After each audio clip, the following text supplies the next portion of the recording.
Welcome to Conversations with LSN Tap, where we meet interesting people and hear how they are increasing access to justice through technology.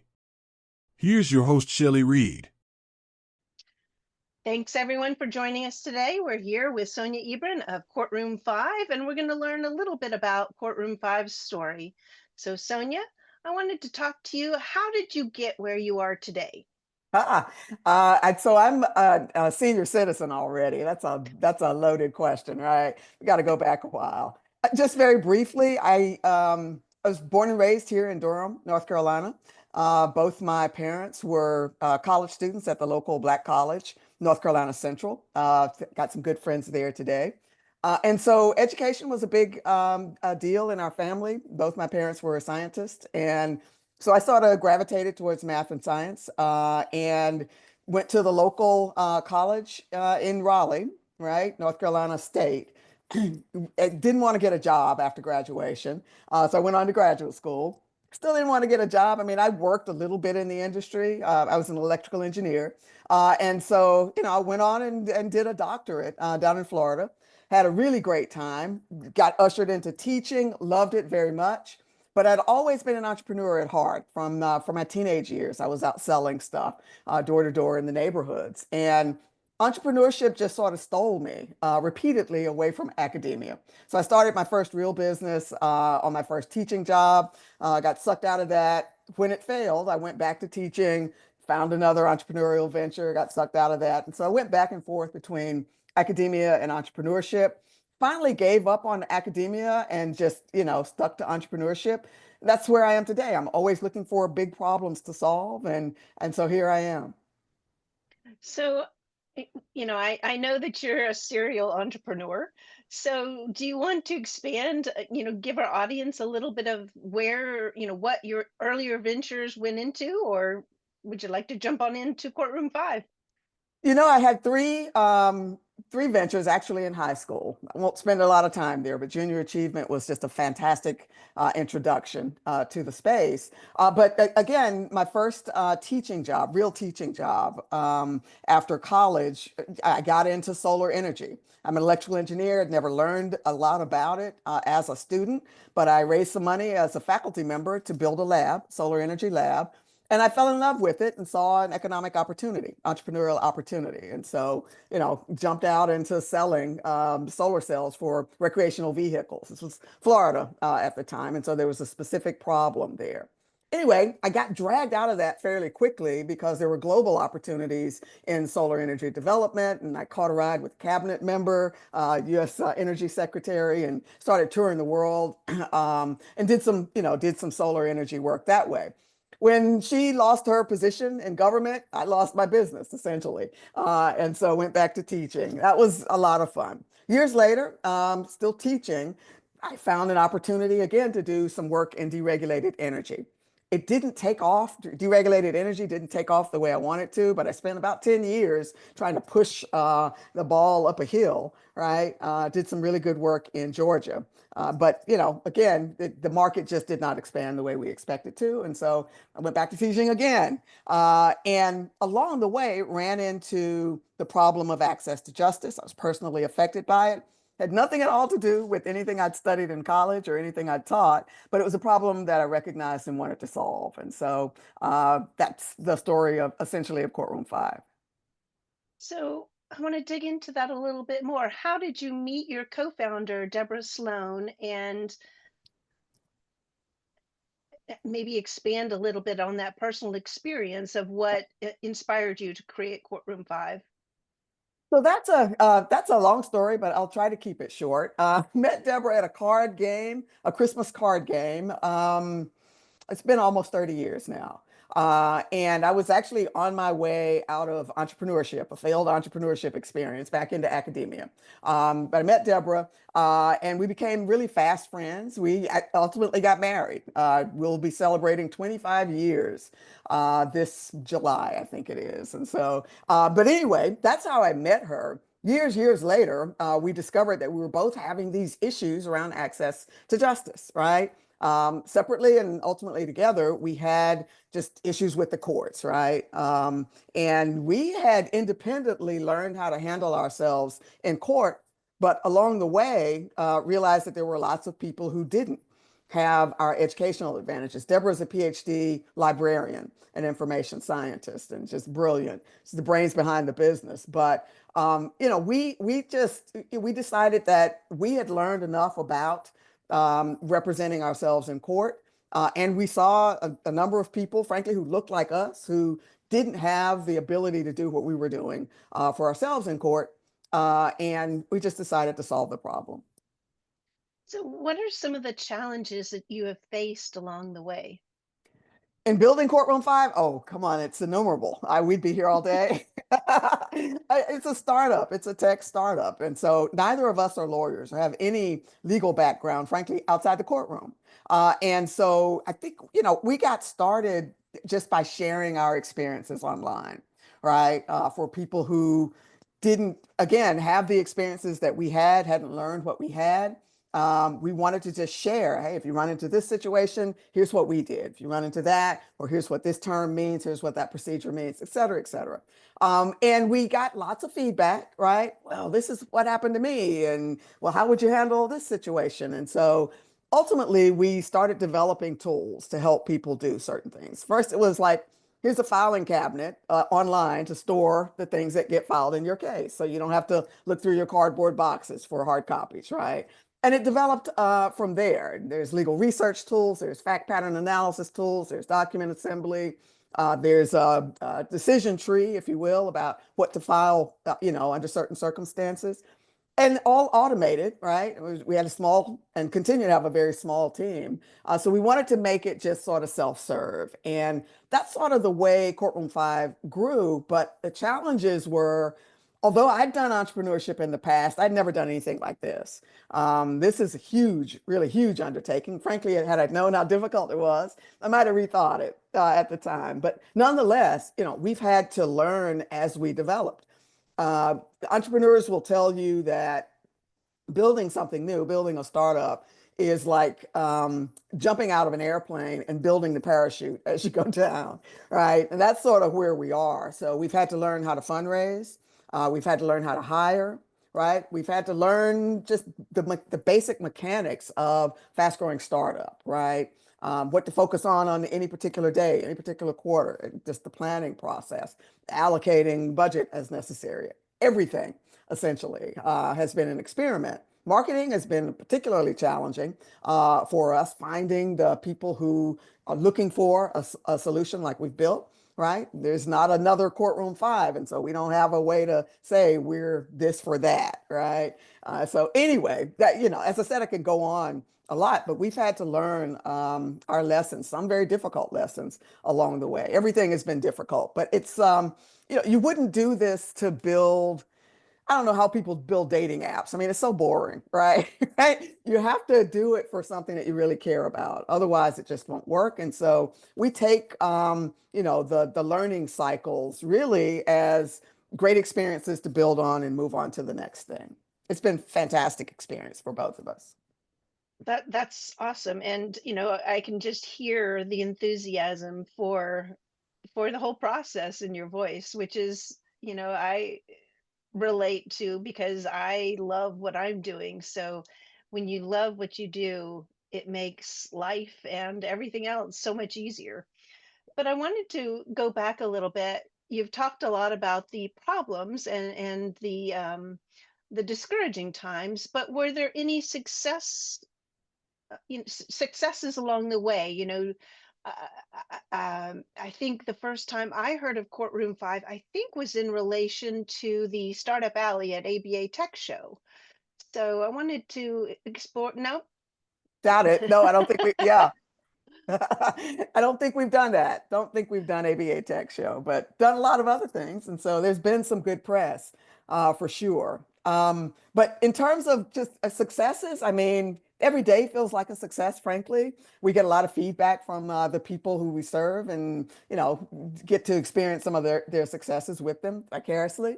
But I think, it's been such a journey. I mean, winning pitch competitions, right? Winning free money, if you will. Having investors reach out to us and say, hey, I heard about you, would like to have a conversation, and ultimately writing a check has always been a big deal for us. The iterations in the product have been very exciting for us as well. As I said, we started out as a blog. I never would have imagined, delivering the service we do today. And so, just having the tech team solve some of the obstacles we have, it's just been extraordinary for us. And so lots of successes that we've experienced. And frankly, they keep us going, right? We go through periods of failure, failure, failure, failure. We like to fail fast, as they say, so we can get on to the next experiment, right? And ultimately succeed. But, like every day is a success for us, just whether it is a win or lose, frankly, we're getting on to the next experiment and finding better ways to serve our customers. So going back to, you kind of alluded to having some legal issues of your own and learning from the legal system. Um, what did you find wrong with the legal system that inspired you to create Courtroom 5? A great question. Initially, I had no idea what I was doing in court. Just had no idea. We've all seen Judge Judy, right? I've come to understand that as an arbitration proceeding, but I didn't know at the time. I thought that was what court was like, right? And so you show up to court expecting to tell the judge what happened, and the kindly judge will, ask you a few questions and make a good decision, hopefully fair to everyone. Real lawyers know that's not how litigation works, right? But it's really, really difficult for lay people to understand that. It takes a while, right? I think the first time I went to court, I lost, didn't understand. I didn't even understand that I'd lost, frankly, right? And when I did, I was like, what happened? How, what, and you just don't have any appreciation of the realities of the situation. That to me is fundamentally wrong. And as I've grown in the process of developing Courtroom 5 and trying to solve this problem, there are different layers of the problem, I'll say. Access to justice is different from access to a restaurant I can't afford, right? Or a store, where I can't buy anything. Access to justice isn't just about what happens to me, although that is certainly very important. It's ultimately about what happens to the society, right? I can draw a straight line, honestly, between the failures that people experience in court and some of the lawlessness we see throughout the society, top to bottom. All right. And that fundamentally is what's wrong with the legal system. If we don't have access to justice, broad access to justice, it isn't about winning or losing. It's about having access, meaningful access. If we don't have that, we don't have the rule of law, right? It is people and their experience in court that gives us the rule of law and thus a democracy. And I'll just say maybe one more thing about it, which is, if we have three branches of government. Two of them, we collectively choose our leaders and they represent us. Okay, that's great. And that works for the societal things, right? But this third branch, this judicial branch, is the one that's supposed to speak to me as an individual, right? That's where I go to get my personal issues handled. And if that doesn't work, the society doesn't work, right? And so I think it's really important for the legal system to work. Otherwise, we're not going to have a shot at any democracy. That is such a great, succinct description of what's supposed to happen in the country. I really appreciate that viewpoint. It's Yeah. it's developed over a long time, I have to tell you. I don't know how succinct that was, but it's developed over a long time as we've been dealing with people who are facing this problem directly. So let's dive into that a little bit. Courtroom 5 falls into what is sometimes termed justice tech. So I want to kind of see how you define justice tech. Sure, it is legal tech built for consumers, built for the people who are actually handling their legal matters. So it's not my term. Actually, one of our advisors has spent a lot of time at LegalZooms. He was Ken Friedman was deputy general counsel, I think, for a long time there before they went public. And he and I have talked about this problem of access to justice for years now. And he essentially saw us initially as legal tech. That's the term we sort of thought of ourselves in. And when we understood the problem better, he suggested that legal tech was really tech for lawyers. It was really lawyer tech, right? Designed to improve the operations. And certainly it had some and has some implications for access to justice, right? If a law firm is operating more efficiently, they can maybe serve people better and so forth. But what we do in justice tech is really build solutions for people to handle their own legal matters. And that, and Ken suggested the term justice tech, and it sort of stuck.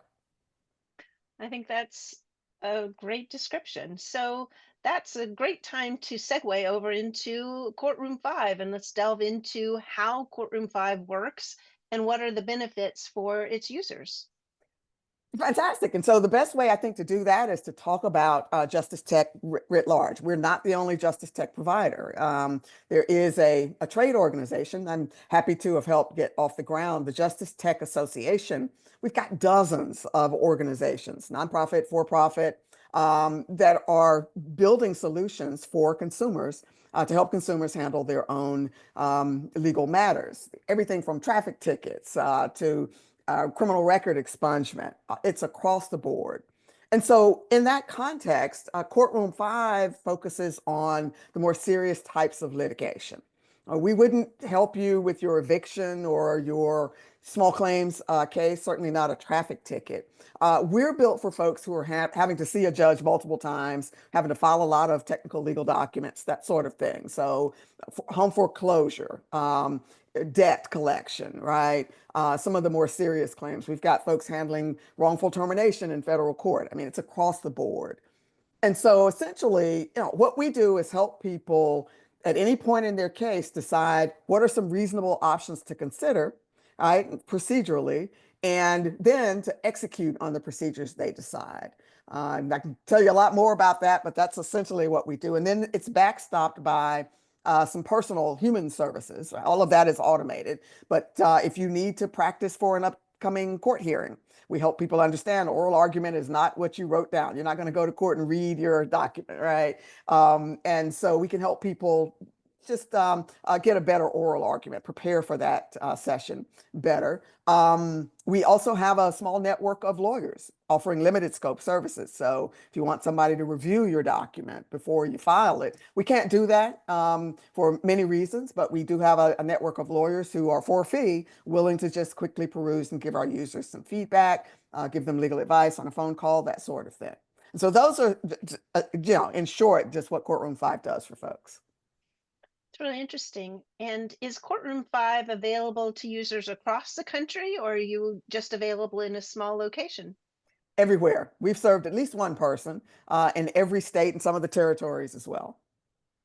Awesome. So I guess we should mention at this point, how would someone get a hold of Courtroom 5 or subscribe or become a customer of Courtroom 5? We're at courtroom5.com. It's the number 5, but I think if you spell it out, it works just as well.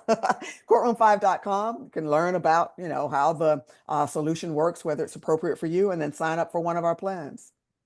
Awesome. So, full disclosure, Sonja and I have been working on a project called The Directory, which is a listing of businesses that provide business to consumer and business to business tech solutions. And so I know personally that Sonja has an interest in seeing legal service organizations use technology to serve their clients.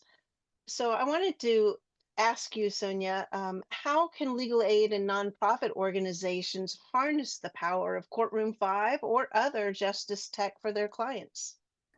It's a great question. Our focus is on the legal consumer, on the individual or small business in some cases. But we are open to partnerships. We really want to see legal aid spend the dollars that you have serving more people. We know that's a problem nationwide. So access to justice is a very broad middle class problem. And I know that legal service organizations are restricted generally in the types of folks they can serve, very low income. but there are middle class people who need some solutions as well. Can't afford a lawyer, right?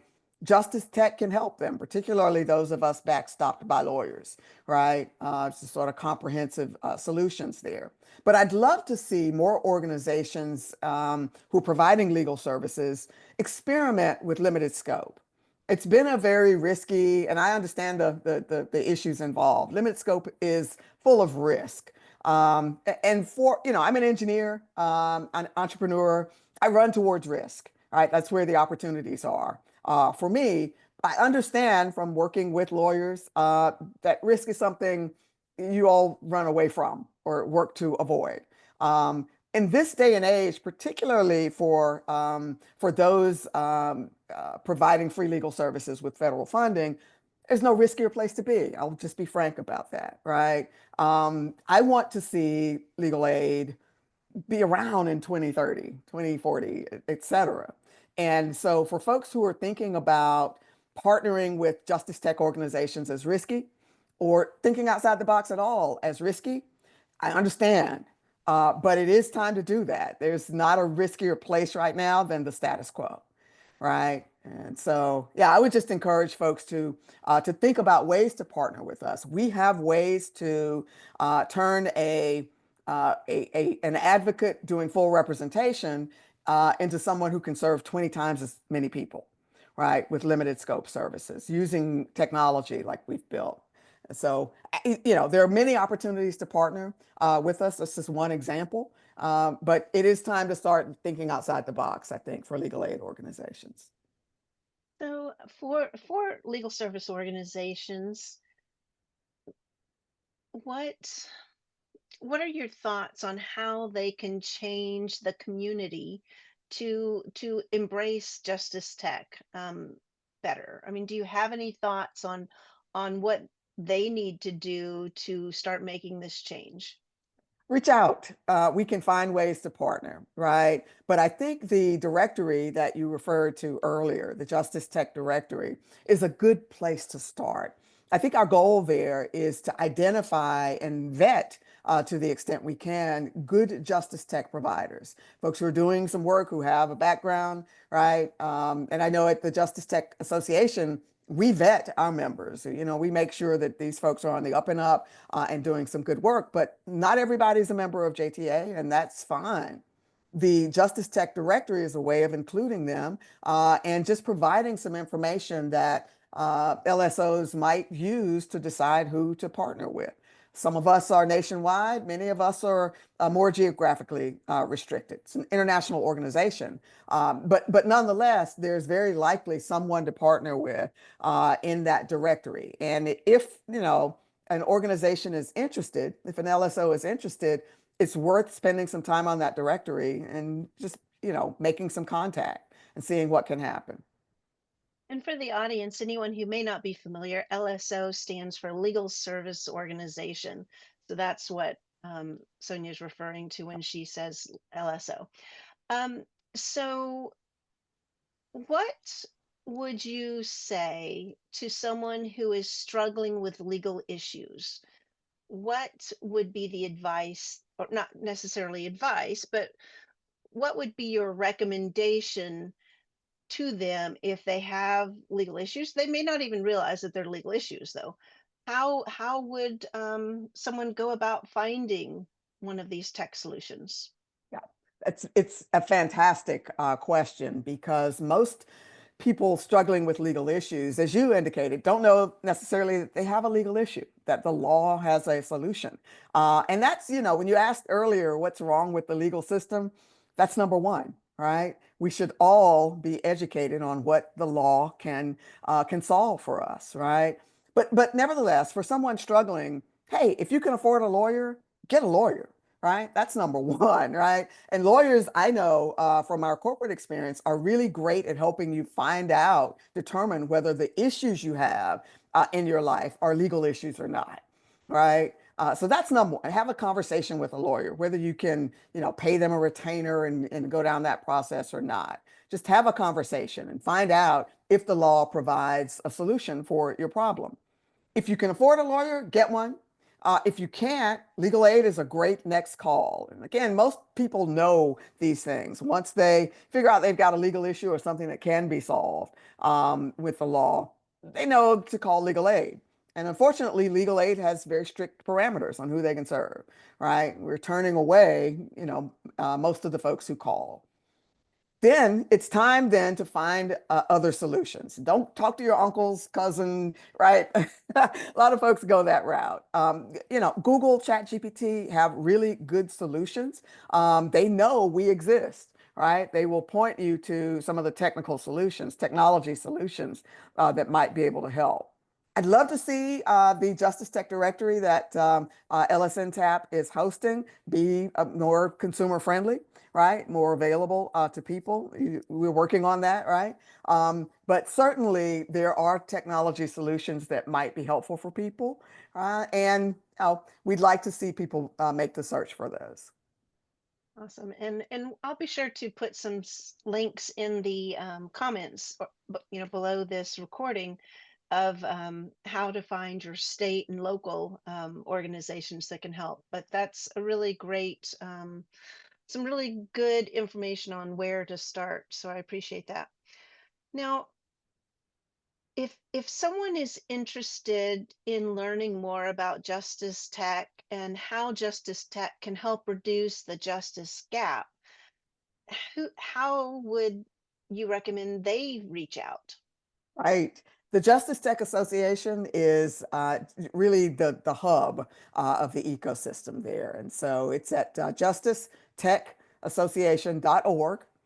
We are a 501c3 organization. It is rather 501c3 organization. And it's got just a library of information certainly on access to justice, which many folks in your audience will already know about, but also the Justice Tech ecosystem as well. And some of the partnerships we're developing and have developed are all there. And information about how to partner, I think, with some of us is available there as well. So I would refer people to JTA at justicetech.association.org. Awesome. Thank you. So I know when we've talked in the past, we're always talking about how busy we are, things like that. And I just wanted to hear from you how you balance your work at Courtroom 5 with all of your other projects. I know you're on the board at Legal Aid of North Carolina's Innovation Center and many other things. How do you keep all those balls in the air? I pretend that all of that is related to my work at Courtroom 5. That's what I do. I just charge it off to Courtroom 5. No, seriously, access to justice has taken hold of much of my time. I don't, unfortunately, have a lot of hobbies. I'll always enjoy a good card game. I bowl on occasionally. My co-founder I live with, right? And so I can't quite get away from the work. And that's has its joys and its troubles for sure. But it's all consuming, frankly. I have no life. I'm very boring outside of access to justice. I bet that's not true. But so going back to Courtroom 5, how would you measure the impact of what Courtroom 5 has accomplished over the years? Yes. I'd love to tell you. I'd love to report that we have served millions of people. We've solved the access to justice problem, closed the justice gap. I'll be back one day to tell you that. We're not quite there, right? But I get, as I said earlier, just tremendous satisfaction from anecdotally, right? From the solutions that I see our customers deriving. I don't get to talk to or engage with the vast majority of them. I do see them doing some really interesting things on the back end, and that's fantastic. And I get to speak with them. We do our own customer discovery, as it's called, right? And so I get to interview them on occasion. Those are real successes for us, right? Just on the ground, seeing people get a fairer day in court than I know they would otherwise. And certainly, they share the relief they feel and having found Courtroom 5 and been able to do some work. It's not for everyone. There's still a high cognitive burden. Unfortunately, the work that you need to do to stand up in court is very difficult. right? And we've certainly made it as simple as possible for folks, but there's still a good bit of work to do. But I get a lot of gratification personally, and so does our entire team, just from getting feedback and watching people manage, to do that work.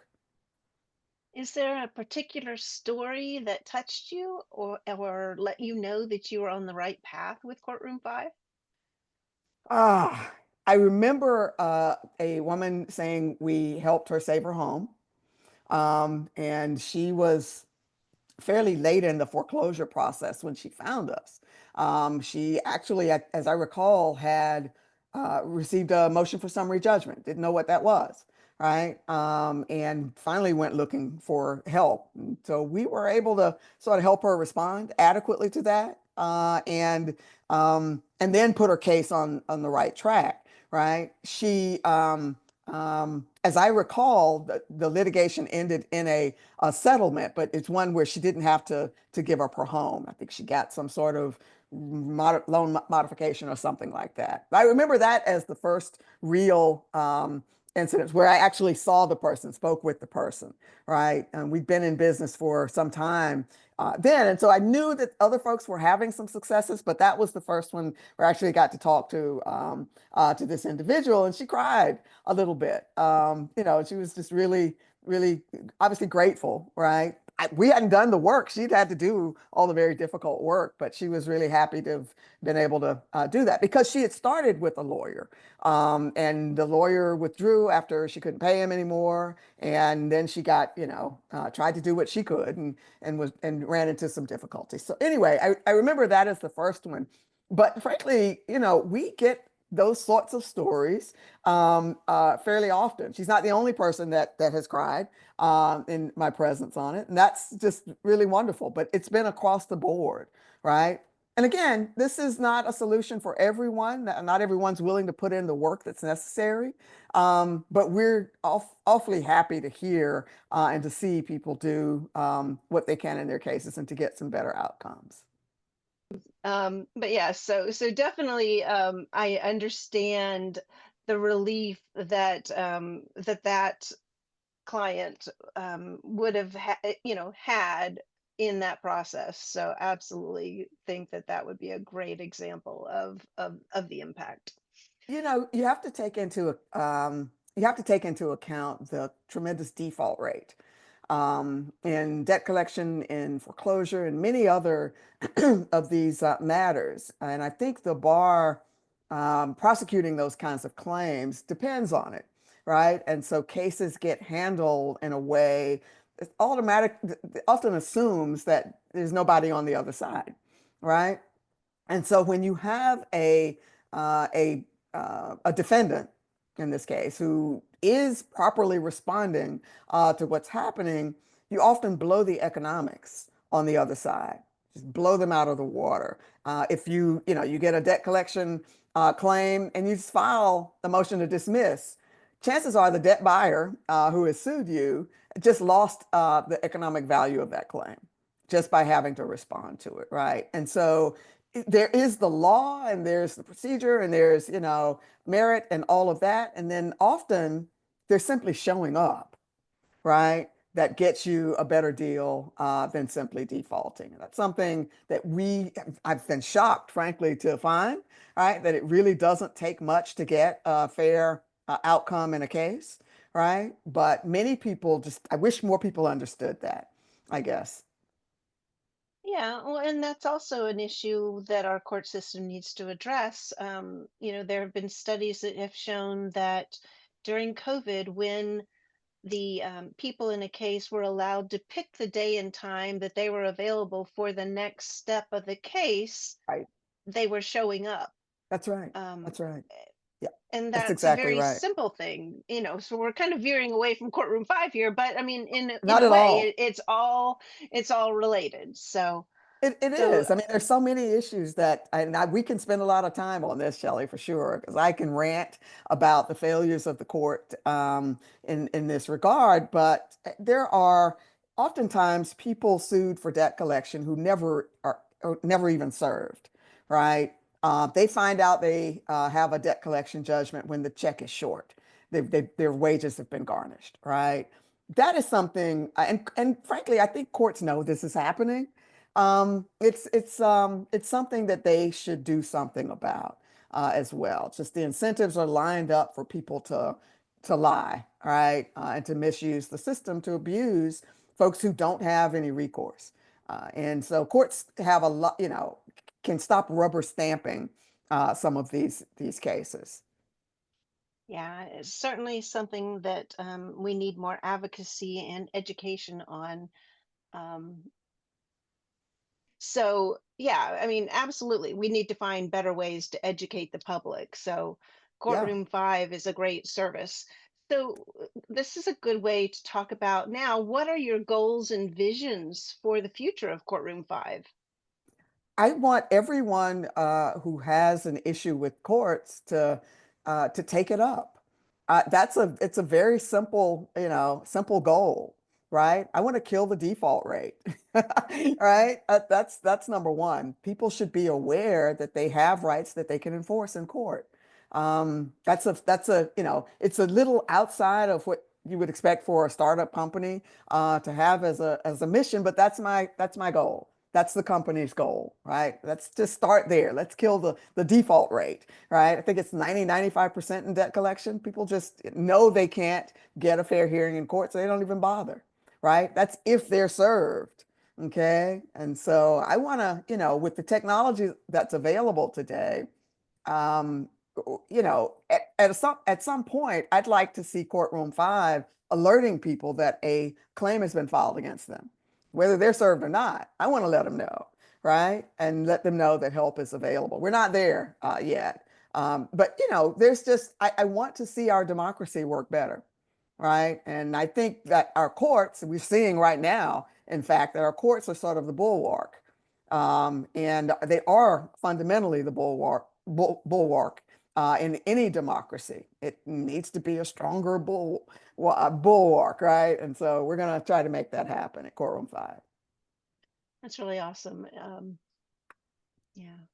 So we're kind of winding down here, and I wanted to give you the opportunity to tell me what one of the questions that you wish that you were asked in interviews, and then what what is the answer? What what do I wish I were asked? I mean, all of my interviews, I have to say, have done your research on me on Courtroom 5 and sort of handle everything. Um, let's see. Ask me what's on my chalkboard. All right. What's on your chalkboard? Oh, behind you. Yes. I'm hoping you can't see it. My business plan for the Lots of quarter things is there. crossed out. I mean, that's really good. If I Yep. had an actual chalkboard, mine would be very full of uncrossed out things. Yeah.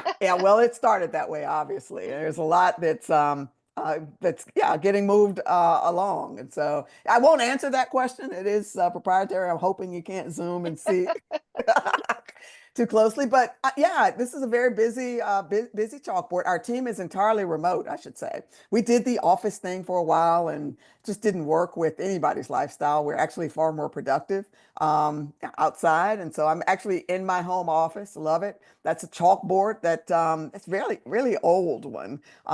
Actually used this in a class one time. It's been a while since I've been in a class. And so, yeah, I keep this chalkboard very active, very busy. Use it in our team meetings and our planning sessions and so forth. And so, yeah, that's a question I don't think anybody's ever asked me in an interview. What's on your chalkboard? And I'm typically right here in front of it. So, any So, competitors out there, this is my business plan.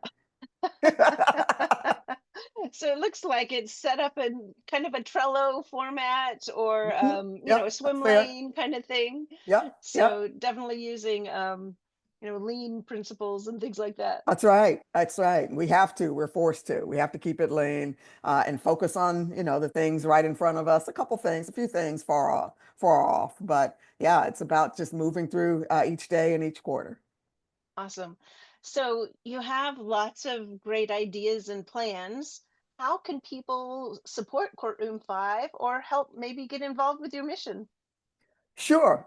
Again, for members of your audience, if any organizations want to explore risk partnering with Justice Tech, reach out to Courtroom 5. We've got great reputation. We're entirely ethical. We do great by our customers. Would love to chat with you about helping some of the people who you're unable to serve. That's the best way, I think, to start a conversation there. Awesome. So the last thing that we always do in these in our podcast is to ask what the guest favorite app is right now and why, or what tech tip do you have for our listeners? I use a lot of technology, as you might expect. I mean, I've got to-do lists on 4 different platforms right now.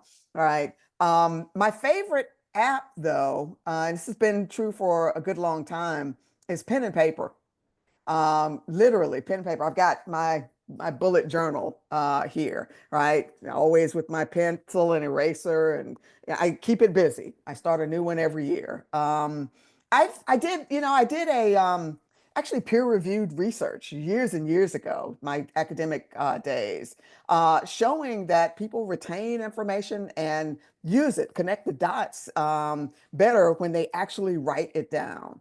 And the experiment I ran with my poor students, I remember, they will never forget me for this, but one semester only, I required them to actually transcribe a chapter in the textbook that we were going to discuss at the lecture. They couldn't come to class unless they turned in their transcription of it. And they whined and complained all semester. They did it. Almost everybody in that class aced it, just blew it out of the water. The level of discussion that we were able to have during lecture time was so much higher. We went so much further. Then I taught this class 5 or 6 times by that time. And so I knew, right, they were blowing other students out of the water in terms of their ability to absorb and use the information in the textbook, right? I did the homework assignments were just trash for them. I had to come up with new homework for them to do because they were so well prepared, and the level of our conversations and lecture were so much higher, right? So I've never forgotten that. And I use pen and paper. It does something in your brain and connects some dots that you wouldn't believe, make some connections you wouldn't believe. And so that is my favorite app, non-tech, pencil and paper. Well, that's awesome. I think that's great advice. And certainly, there are studies that back up, that,